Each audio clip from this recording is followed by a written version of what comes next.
সরকারি চাকরির অধ্যাদেশ প্রত্যাহারের দাবিতে সোমবার টানা তৃতীয় দিনের মতো সচিবালয়ের ভেতরে বিক্ষোভ করেছেন বিভিন্ন মন্ত্রণালয় ও বিভাগের কর্মচারীরা। তাদের আন্দোলনের কারণে বেশিরভাগ দপ্তরেই কোনো কাজ হয়নি। তড়িঘড়ি করে প্রজ্ঞাপন জারির সমালোচনা করে তা প্রত্যাহার না হওয়া পর্যন্ত আন্দোলন চালিয়ে যাবার ঘোষণাও দিয়েছেন তারা। শারমিন নীরার প্রতিবেদন। প্রশাসনের প্রাণকেন্দ্র সচিবালয়ে তৃতীয় দিনের মতো আন্দোলন বিক্ষোভে উত্তাল। সকালে বিভিন্ন দফতর থেকে মিছিল নিয়ে সচিবালয়ের ৩ নম্বর ভবনের সামনে জড়ো হন কর্মচারীরা। রবিবার একটি কমিটি গঠনের কয়েক ঘন্টার মধ্যেই সরকারি চাকুরি বিধি অধ্যাদেশ প্রজ্ঞাপন আকারে প্রকাশ করাকে দ্বিচারিতা বলে দাবি করেন আন্দোলনকারীরা। এ বিষয়ে জনপ্রশাসন সচিবের ভূমিকা নিয়েও সমালোচনা করেন তারা। যে অধ্যাদেশটা আমাদের সংবিধানের ২১, ২৭, ৩১, ৩৯, ৩৭ সবগুলো ধারার সাথে সাংঘর্ষিক। বর্তমানে সচিবালয়ে কর্মচারীদের বিরুদ্ধে যে কালো আইনটা ধারণ করেছে, এই কালো আইন প্রত্যাহার করতে হবে। এই আইনের মাধ্যমে মনে করেন সবথেকে বেশি ভোগান্তি হচ্ছে আমাদের মেয়েদের। এদিকে কর্মকর্তা কর্মচারীদের সাথে আইন উপদেষ্টার আলোচনার কথা থাকলেও সেটি হয়নি। আইনটি বাতিল না হওয়া পর্যন্ত আন্দোলন অব্যাহত রাখার কথাও জানান তারা। আমরা আগামীকাল আমাদের পূর্ব ঘোষিত কর্মসূচি বলবৎ থাকবে মর্মে ঘোষণা করছি।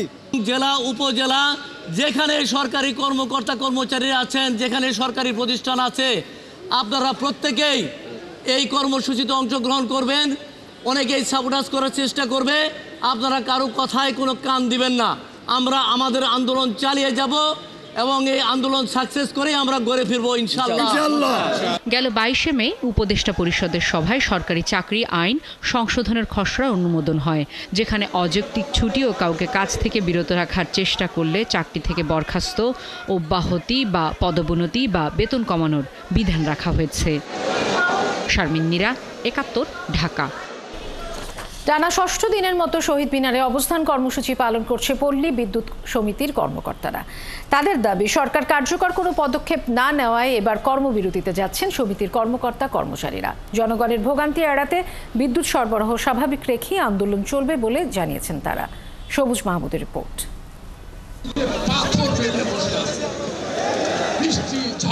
মঙ্গলবার থেকে দেশের সকল পল্লী বিদ্যুৎ সমিতির দাপ্তরিক কাজ বন্ধ রাখার ঘোষণা দিয়েছেন কর্মকর্তা কর্মচারীরা। বিকেলে জাতীয় শহীদ মিনারে এক সংবাদ সম্মেলনে এই ঘোষণা দেওয়া হয়। গ্রাহকের বিভিন্ন ধরনের সেবা আছে, যেমন নতুন মিটারের যে সংযোগের যে আবেদনগুলো, এই আবেদনগুলো এগুলো আমরা আগামীকাল থেকে অ্যাটেন্ড করব না। তারপরে হচ্ছে আপনাদের বিভিন্ন ধরনের মিটার নতুন লাইন নির্মাণ, নতুন সংযোগ সম্পর্কিত কোনো কাজই আগামীকাল থেকে আর করা হবে না। পল্লী বিদ্যুতায়ন বোর্ডের দুর্নীতি ও স্বেচ্ছাচারিতার নিন্দা করে বর্তমান চেয়ারম্যানের অপসারণ সহ ৭ দফা দাবি জানান আন্দোলনকারীরা। আমরা সঠিকভাবে গ্রাহক সেবা দিতে পারছি না। নিম্নমানের মিটার লাগায়, যেগুলো দেয় আমরা যেগুলো লাগাইলে বেশিরভাগ পরিবর্তন করা লাগে, মাঝে মাঝে নষ্ট হয়ে যায়, এজন্য গ্রাহকের দুর্ভোগ সৃষ্টি হয়। তাদের আন্দোলনের প্রতি সংহতি প্রকাশ করে বিভিন্ন পেশাজীবী ও রাজনৈতিক সংগঠন। বিকেলে জাতীয় শহীদ মিনারে এসে তাদের দাবির প্রতি সমর্থন জানান বৈষম্য বিরোধী ছাত্র আন্দোলনের মুখপাত্র উমামা ফাতেমা। আপনারা আর চোখ বন্ধ করে থাকবেন না। আপনারা আমাদের একদম গ্রাম পর্যায়ের মানুষের কথা শুনুন, শুধু শহরের মধ্যে সীমাবদ্ধ থাকবেন না। গ্রামের মানুষের জীবন আর শহরের জীবন একরকম না।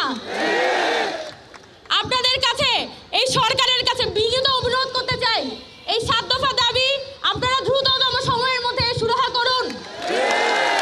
নারী বান্ধব কর্মপরিবেশ সৃষ্টির দাবিও জানান আন্দোলনকারীরা।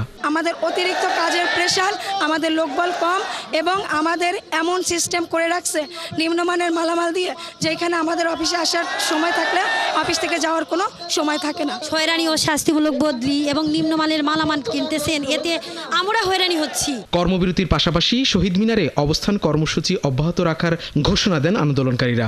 দাবি আদায় না হলে আরও কঠোর কর্মসূচির হুঁশিয়ারি দেন বিক্ষোভকারীরা। সবুজ মাহমুদ, ৭১, ঢাকা।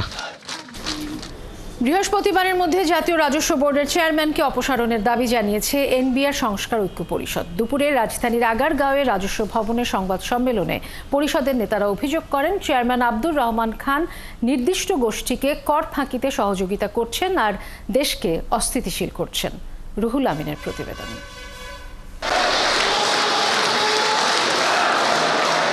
সংস্কার অধ্যাদেশ বাতিল, চেয়ারম্যানের অপসারণ সহ 4 দাবিতে 2 সপ্তাহ আন্দোলন করেন এনবিআর কর্মকর্তা কর্মচারীরা। সোমবার সারা দেশে পূর্ণাঙ্গ কর্মবিরতির কর্মসূচিও ছিল, কিন্তু সরকার বড় দাবি মেনে নেয় আন্দোলন প্রত্যাহার করে সংস্কার ঐক্য পরিষদ। এদিন সকাল থেকেই স্বাভাবিক দেখা যায় এনবিআরের বিভিন্ন অফিসের কর্মপরিবেশ। কর্মকর্তা কর্মচারী ও কর সেবা প্রার্থীদের উপস্থিতিতে স্বাভাবিক ছিল কর্মক্ষেত্র। দুপুরে সংবাদ সম্মেলন করে সংস্কার ঐক্য পরিষদ। এ সময় ভ্যাট বাড়িয়ে দেশকে অস্থিতিশীল করার অভিযোগ এনে কর্মকর্তারা বলেন, অডিট বন্ধ করেও একটি গোষ্ঠীকে সহযোগিতা করা হচ্ছে। বিগত ফ্যাসিস্ট সরকারের আমলে সুবিধাভোগী প্রশাসনের এই কর্মকর্তা তার পূর্ববর্তী পদে থাকা অবস্থায় ব্যাংকিং খাতে বিশৃঙ্খলা সৃষ্টিসহ জুলাই পরবর্তী সময়ে নির্দিষ্ট গোষ্ঠীকে কর ফাঁকি বিষয়ে সহযোগিতা করতে জাতীয় রাজস্ব বোর্ডের অত্যন্ত গুরুত্বপূর্ণ অডিট কার্যক্রম বন্ধ করে। এছাড়াও নজিরবিহীনভাবে অর্থ বছরের মাঝামাঝি সময়ে অযৌক্তিক ও অপরিকল্পিতভাবে ভ্যাট হার বৃদ্ধির মাধ্যমে তিনি দেশের অর্থনীতিকে অস্থিতিশীলতা তৈরি করেছিলেন। কর্মকর্তাদের অভিযোগ, এনবিআর চেয়ারম্যানের নেতিবাচক অবস্থানের কারণেই সংস্কার নিয়ে বিরোধ তৈরি হয়। অপসারণ না করা পর্যন্ত তাকে লাগাতার অসহযোগিতা করা হবে। আজ থেকে সকল দপ্তরে পূর্ণ উদ্যমে কাজ চলছে। তবে আমাদের দ্বিতীয় দাবি অর্থাৎ অবিলম্বে জাতীয় রাজস্ব বোর্ডের বর্তমান চেয়ারম্যানকে অপসারণের দাবিটি এখনো পূরণ হয়নি। আমরা আশা করছি সরকার খুব শীঘ্রই এই দাবির পক্ষে একটি ইতিবাচক সিদ্ধান্ত প্রদান করবে। আন্দোলনের ভোগান্তির কারণে দুঃখ প্রকাশ করে সংস্কার ঐক্য পরিষদ। অতিরিক্ত সময় দিয়ে আটকে থাকা কাজ দ্রুত নিষ্পত্তি করা হবে বলেও জানান কর্মকর্তারা। এদিকে অভিযোগের বিষয়ে বক্তব্য জানতে যোগাযোগ করা হলেও সাড়া দেননি এনবিআর চেয়ারম্যান। রুহুল আমিন, ৭১, ঢাকা। চাকরি শুরুতে ১১তম গ্রেডে বেতন সহ ৩ দফা দাবিতে অনির্দিষ্টকালের জন্য কর্মবিরতি শুরু করেছেন সরকারি প্রাথমিক বিদ্যালয়ের সহকারী শিক্ষকরা। এতে দেশের ৬৫,০০০ প্রাথমিক বিদ্যালয়ের বেশিরভাগের ক্লাস বন্ধ রয়েছে। এতে ক্ষতির মুখে পড়েছে প্রায় ১,১০,০০,০০০ শিশু শিক্ষার্থী। সহকর্মীদের তথ্য, ছবিতে প্রতিবেদন। প্রতিদিনের মতো খুলনা মেহমান আলিয়া সরকারি প্রাথমিক বিদ্যালয়ে ক্লাস করতে আসেন শিক্ষার্থীরা। তবে শিক্ষকরা জানিয়েছেন আজ তারা ক্লাস নেবেন না, তাই স্কুল মাঠে খেলাধুলায় মেতে ওঠে শিশুরা।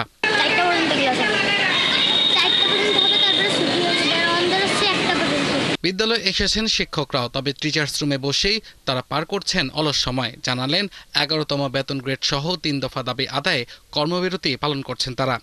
একযোগে কর্মসূচি দিয়েছে। পরবর্তীতে যদি সরকার আমাদের এই দাবি মেনে না নেয়, সেক্ষেত্রে উচ্চতন আমাদের নেতৃবৃন্দ যে সিদ্ধান্ত নেবে আমরা সেইভাবেই আমাদের কর্মসূচি চালিয়ে যাবেন। রাজশাহীতে শিক্ষার্থীদের ক্লাসে এসে শিক্ষকদের অপেক্ষায় থাকতে দেখা গেছে, তবে কেউ পাঠদানে আসেনি। কেন্দ্রীয় কমিটির নির্দেশে আমাদেরকে বলা হয়েছে, সেই হিসাবে আমরা কর্মবিরতিতে আছি। পূর্ণ দিবস কর্মবিরতিতে সিলেটের প্রাথমিকের সহকারী শিক্ষকরাও। তারা বলছেন ১২তম গ্রেড প্রস্তাব করা মানে শিক্ষকদের অসম্মান করা, তাই দাবি আদায় না হওয়া পর্যন্ত তাদের আন্দোলন চলবে। আমরা সক্রিয়ভাবে প্রত্যেক শিক্ষকই আমরা পূর্ণ দিবস কর্মবিরতি পালন করছি। ভিন্ন চিত্র দেখা গেছে বরিশালে। এখানকার বেশিরভাগ স্কুলে শিক্ষকরা ক্লাসে অংশ নিয়েছেন। এখানে যদি আমরা ক্লাস বর্জন করে বসে থাকি, বাচ্চারা খুবই গন্ডগোল করে, রাস্তায় যায়, রাস্তায় নামে, তারপর মাঠে। রবিবার আইন বিভাগ সরকারি কর্মচারীদের আচরণ এবং দণ্ড সংক্রান্ত একটি পরিপত্র জারি করায় ময়মনসিংহে বেশিরভাগ স্কুলে ক্লাস চলমান রয়েছে।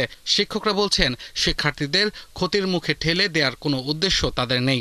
আমার চাকরির বয়স হয়ে গেছে 25 বছর, এখন পর্যন্ত আমি কোনো পদোন্নতি পাইনি। সরকারি শিক্ষকদের যে দাবি সেটা অবশ্যই যৌক্তিক। যশোরেও চলমান রয়েছে সরকারি প্রাথমিক বিদ্যালয়ের ক্লাস। রুটিন মেনেই পুরো সময় সরব ছিল স্কুল প্রাঙ্গণ। আমাদের কর্মবিরতি চলছে না, তবে আমরা এই দাবিগুলোর সাথে একমত। এর আগে ৩ দফা দাবিতে গত ৫ মে থেকে ধাপে ধাপে ১ ঘন্টা থেকে শুরু করে অর্ধদিবসের কর্মবিরতি পালন করেছেন শিক্ষকরা। আব্দুল আল মামুন, ৭১। ২৪ ঘন্টার মধ্যে দক্ষিণ সিটি কর্পোরেশনের মেয়র হিসেবে ইশরাক হোসেনকে শপথ না পড়ানো হলে কঠোর আন্দোলনে যাবার ঘোষণা দিয়েছেন দক্ষিণ সিটির শ্রমিক কর্মচারীরা। মঙ্গলবারও শান্তিপূর্ণ অবস্থান নেবেন তারা। সোমবার সকাল থেকে নগর ভবনের প্রধান ফটকের সামনে অবস্থান নেন নগর ভবনের শ্রমিক কর্মচারী। টানা ১৩ দিনের মতো ঢাকা দক্ষিণ সিটি কর্পোরেশনে ঝুলেছে তালা। বন্ধ রয়েছে নগর ভবনের সব সেবা। সকল প্রস্তুতি সম্পন্ন আছে জানিয়ে আন্দোলনকারীদের দাবি, সরকারের পক্ষ থেকে শপথ নিয়ে নানা টালবাহানা করা হচ্ছে। অতি দ্রুত বিএনপি নেতা ইশরাক হোসেনকে ঢাকা দক্ষিণ সিটি কর্পোরেশনের মেয়রের শপথ পড়িয়ে তাকে দায়িত্ব বুঝিয়ে দিতে হবে। আন্দোলনকারীরা বলেন, যতদিন পর্যন্ত তাকে দায়িত্ব না বুঝিয়ে দেওয়া হবে ততদিন কর্মবিরতি ও অবস্থান কর্মসূচি পালন করবেন তারা।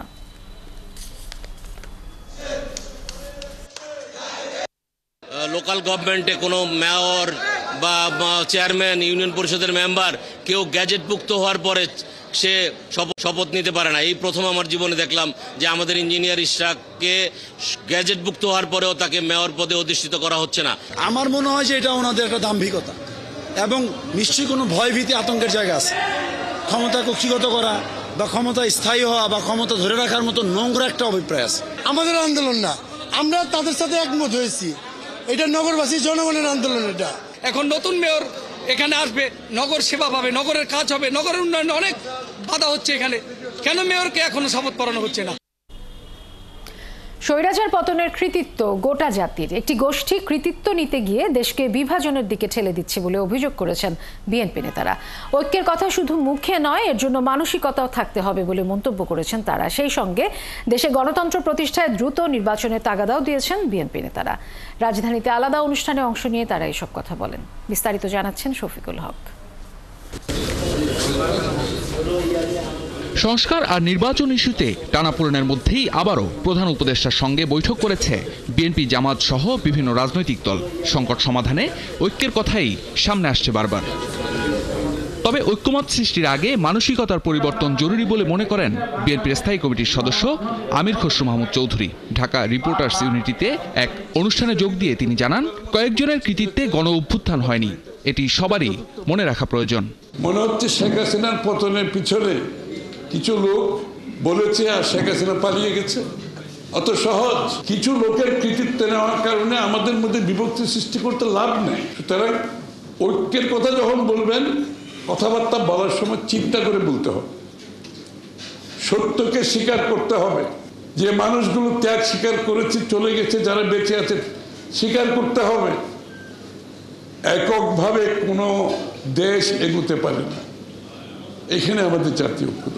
দেশের সকল সংকট উত্তরণে সেনাবাহিনী পাশে ছিল উল্লেখ করে তারা যখন গণতন্ত্রের কথা বলে সেটি সবারই স্বাগত জানানো উচিত বলেও জানান আমির খসরু। আজকে সেনাবাহিনী যদি গণতন্ত্রের কথা বলে, নির্বাচনের কথা বলে, এর থেকে স্বাগত জানানোর আর কিছু নাই আমাদের। আমি বিশ্বের কোন সেনাবাহিনী প্রধানকে এই কথা বলতে শুনিনি। এটা তো সমস্ত জাতিকে ভালোভাবে নিয়েছে যে সেনাবাহিনীর থেকে এটা আসছে। আর যারা গণতন্ত্রের কথা বলছে তারা গণতন্ত্রের দিকে যেতে চাচ্ছে না, তারা নির্বাচনের দিকে যেতে চাচ্ছে না, তারা কি চাচ্ছে? এদিকে নেতাকর্মীদের নিয়ে দলের প্রতিষ্ঠাতা ও সাবেক রাষ্ট্রপতি জিয়াউর রহমানের সমাধিতে শ্রদ্ধা জানাতে গিয়ে স্থায়ী কমিটির আরেক সদস্য গয়েশ্বর চন্দ্র রায় জানান, স্বৈরাচার পালালেও দেশে গণতন্ত্র প্রতিষ্ঠিত হয়নি। আমরা ফ্যাসিবাদকে তাড়াতে সক্ষম হলো, এখনো গণতন্ত্র আমাদের নাগালের বাইরে। গণতন্ত্র এখনো আলোর মুখ দেখেনি। আমাদের 17 বছরে যত আত্মাহুতি, যত গুণ, যত নির্যাতন, যত মামলা, সব কিছুই শুধুমাত্র একটি সুষ্ঠু অবাধ নির্বাচনের মাধ্যমে জনগণের ভোটাধিকার প্রতিষ্ঠার লড়াইয়ে আমরা আজকে অব্যাহত আছি।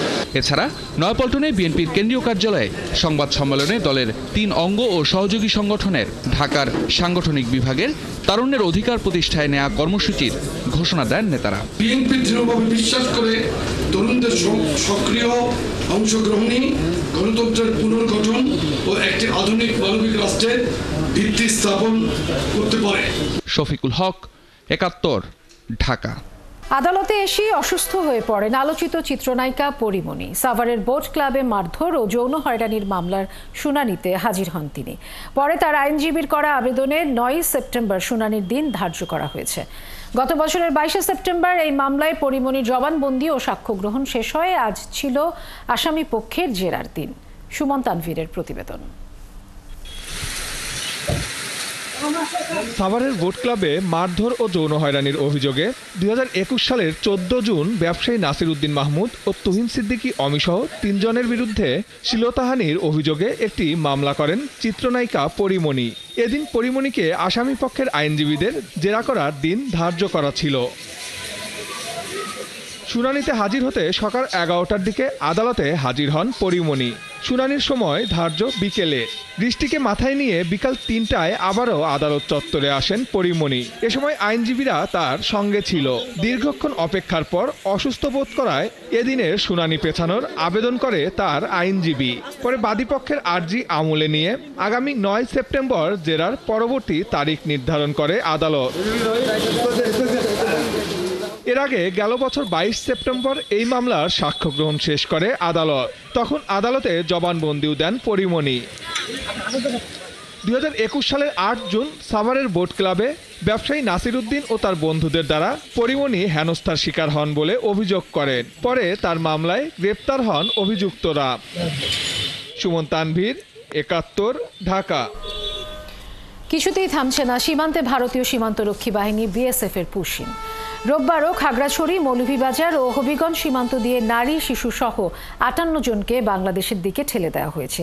তাদেরকে বিজিবি হেফাজতে রাখা হয়েছে। এদিকে পাটগ্রাম সীমান্তে মানসিক ভারসাম্যহীন এক যুবককে ফেরত পাঠানোর চেষ্টা ব্যর্থ করে দেয় গ্রামবাসী ও বিজিবি। সহকর্মীদের তথ্য, ছবিতে প্রতিবেদন। রবিবার গভীর রাতে হবিগঞ্জের চুনারুঘাটের কালিঙ্গা সীমান্ত দিয়ে শিশুসহ 18 জন বাংলাদেশিকে ঠেলে দেয় ভারতীয় সীমান্তরক্ষী বাহিনী বিএসএফ। সোমবার সকালে বিজিবি তাদের হেফাজতে নেয়। ফেরত আসা ব্যক্তিদের বাড়ি কুড়িগ্রাম জেলায়। তারা জানান, ভারতের হরিয়ানায় কাজ করতেন তারা। সেখান থেকে চোখ বেঁধে প্লেনে তুলে একটি জঙ্গলে আনা হয় তাদের। সারা রাত ঘুরে বাংলাদেশে পাঠানো হয়। বিমানে তুলিয়ে চোখ মুখ বাঁধিয়ে বিমানে তুলছিল, ওখান থেকে এনে চোখ মুখ বেঁধে কাটাতারে আনছিল। কাটাতার থেকে এনে তবে সেনাবাবু বাংলাদেশের পাশ করে বাড়ি থেকে ফোন করছি ঠিকই, কিন্তু আমার সুষ্ঠুভাবে পাঠাবেন। হাকই কোন দিক দিয়ে যাবো, রাস্তা আমরা দেখা দেবো। 18 বছর হলে ওখানে ইট ভাটায় কাজ করি। ইট ভাটায় 12 বছর নিয়ে ওখানে ইট ভাটায় কাজ করার পরে আমি কোনো পয়সা করে গোদান করতে পারি। ফেরত আসাদের আইনি প্রক্রিয়া শেষে হস্তান্তর করা হবে বলে জানিয়েছে প্রশাসন।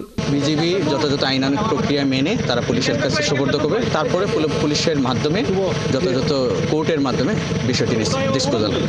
এদিকে খাগড়াছড়ির মাটিরাঙ্গা আচালং সীমান্ত দিয়ে এসেছে 19 জন নারী, পুরুষ ও শিশু। সোমবার ভোরে বিএসএফ তাদের ফেরত পাঠায় বলে জানান মাটিরাঙ্গা উপজেলা নির্বাহী কর্মকর্তা মঞ্জুরুল আলম। এদেরও বাড়ি কুড়িগ্রাম জেলায়। এর আগে চলতি মাসে 2 দফায় 86 জনকে পাঠিয়েছিল বিএসএফ। মৌলভীবাজারের কমলগঞ্জ উপজেলার মত্রেবল সীমান্ত দিয়ে নারী, শিশুসহ 21 জনকে ফেরত পাঠিয়েছে বিএসএফ। পরে তাদের আটক করে হেফাজতে নেয় বিজিবি। প্রাথমিক জিজ্ঞাসাবাদে তারা সবাই বাংলাদেশি নাগরিক বলে জানা গেছে।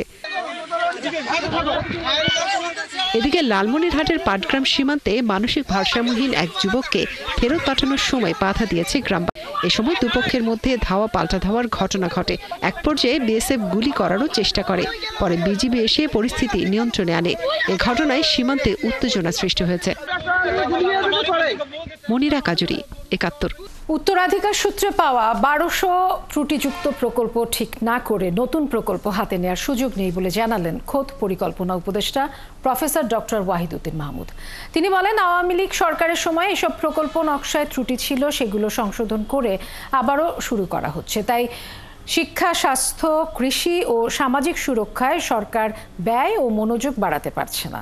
অনুপ অধিকারী তরুণ জানাচ্ছেন বিস্তারিত। International chamber of commerce, ICC ও এশীয় উন্নয়ন ব্যাংক এডিবির যৌথ আয়োজনে এই seminar.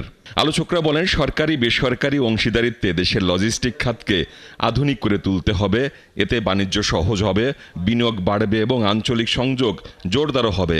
We talk about the first public-private enterprise, the expressway. When it comes to export-oriented investment, I think that is really very crucial. We have a lot of challenges at the policy level. Logistic খাত সহ আরও অন্য খাত উন্নয়নে নতুন প্রকল্প নিয়ে তাগিদ আসে সেমিনারে। পরিকল্পনা উপদেষ্টা বলেন, 1200-র মতো চলমান প্রকল্প আওয়ামী লীগ সরকারের সময় নেয়া। এগুলো ত্রুটি সারাই করা হচ্ছে। আর কোনো প্রকল্প মাঝখানে থামিয়ে দিয়ে অন্য প্রকল্পে হাত দেয়া যায় না। তাই এই সরকারের নতুন প্রকল্প কম। একটা সরকার যদি অল্প সময়ের জন্য আসে এবং সেখানে যদি উত্তরাধিকার সূত্রে অসংখ্য চলমান প্রকল্প থাকে, যেগুলোর মধ্যে অনেক ত্রুটি বিচ্যুতি আছে, তখন সেই প্রকল্পগুলো ত্রুটি বিচ্যুতি ঠিক করে সেগুলোকে চলমান করে শেষ করাটাই একমাত্র আসল কাজ। নতুন প্রকল্প নিয়ে নতুন কৌশলে উন্নয়ন বাজেটকে সাজানোর তো সুযোগ নেই। বাংলাদেশে ইকোনমিক করিডোর ও লজিস্টিক উন্নয়ন বিনিয়োগের সম্ভাবনা শীর্ষক এই সেমিনারে পরিকল্পনা উপদেষ্টা বলেন, অবকাঠামোভাবে আরও কিভাবে সমৃদ্ধ হওয়া যায় এবং সড়ক ও নৌপথকে বাণিজ্যিকভাবে ব্যবহার করা যায় সেটি নিয়ে ভাবতে হবে। আমরা মনে করি যে আগে আমাদের দেশের ভিতরের যে করিডোর সেগুলো কিন্তু আগে ঠিক করতে হবে এবং তারপরে প্রশ্ন উঠবে আমরা আমাদের পার্শ্ববর্তী দেশগুলোর সাথেও আমাদের যোগাযোগ বাড়িয়ে কি করে আমরা আমাদের এই অবকাঠামোগুলো আরো সমৃদ্ধ করতে পারবো। অনুপ অধিকারী, তরুণ, ৭১, ঢাকা।